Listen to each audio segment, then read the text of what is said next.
Memorial Day is upon us, and as tradition goes, it's a time for Americans to remember the brave men and women who fought and died for our country. It's also a time to enjoy a 3-day weekend and finally break out that special edition, humongous, it's not spring until the first barbecue UFO-shaped charcoal grill. But did you know 2 cities with the same name, but in different states, both claim to be the birthplace of this national holiday?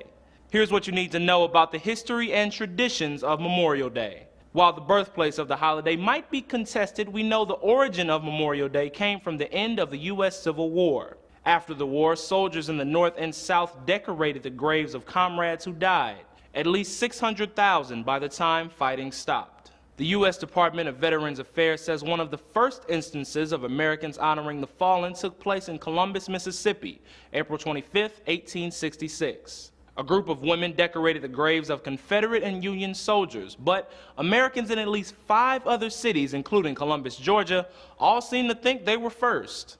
A writer at the New York Times says the claims of the 2 Columbuses, Mississippi and Georgia, are the most nuanced and intertwined, with the misprinted newspaper date being the culprit in the who did it first feud. But he also mentions a forgotten event in Charleston, South Carolina in 1865 that might have triggered it all. Black workmen properly reburied the Union dead that were found there, and on May 1st, a cemetery dedication was held, attended by thousands of freed blacks who marched in procession around the track.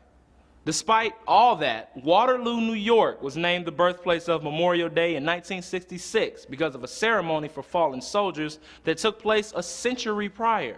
In 1868, Major General John A. Logan declared Decoration Day, the precursor to Memorial Day, to be observed May 30th because that's when flowers would be in bloom nationwide. But the wounds from the Civil War lingered, and Americans in the Confederate States considered Memorial Day a celebration for fallen Union soldiers, so they commemorated the dead at their own discretion.